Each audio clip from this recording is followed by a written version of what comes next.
2.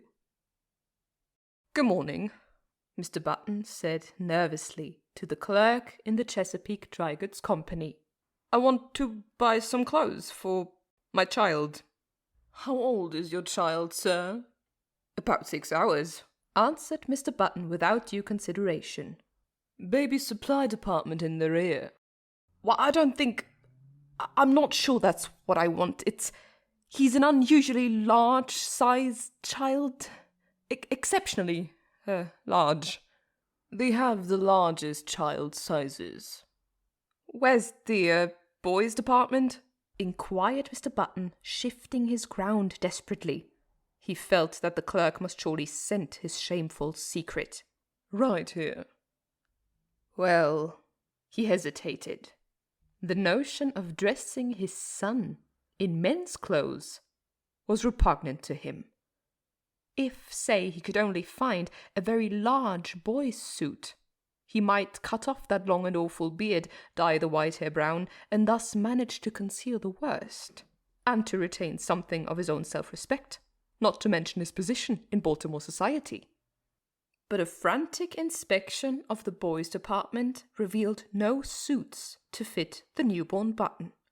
He blamed the store, of course. In such cases, it is the thing to blame the store. "How old did you say that boy of yours was?" demanded the clerk curiously. "He's 16. "Oh, I beg your pardon. I thought you said 6 hours. You'll find the youth department in the next aisle." Mr. Button turned miserably away. Then he stopped, brightened, and pointed his finger toward a dress dummy in the window display. "There!" he exclaimed. "I'll take that suit, out there on the dummy." The clerk stared. "Why," he protested, "that's not a child's suit. At least it is, but it's for fancy dress. You could wear it yourself." "Wrap it up," insisted his customer nervously. "That's what I want." The astonished clerk obeyed. Back at the hospital, Mr. Button entered the nursery and almost threw the package at his son. "Here's your clothes," he snapped out. The old man untied the package and viewed the contents with a quizzical eye. "They look sort of funny to me," he complained. "I don't want to be made a monkey of." "You've made a monkey of me," retorted Mr. Button fiercely. "Never you mind how funny you look. Put them on or I'll spank you."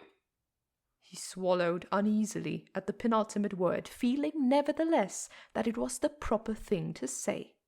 "All right, father." This with a grotesque simulation of filial respect. "You've lived longer, you know best. Just as you say." As before, the sound of the word father caused Mr. Button to start violently. "And hurry!" "I'm hurrying, father." When his son was dressed, Mr. Button regarded him with depression.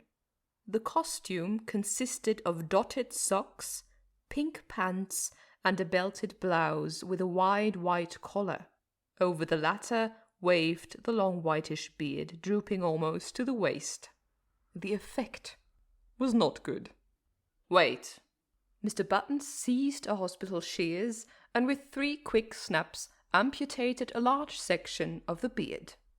But even with this improvement, the ensemble fell far short of perfection.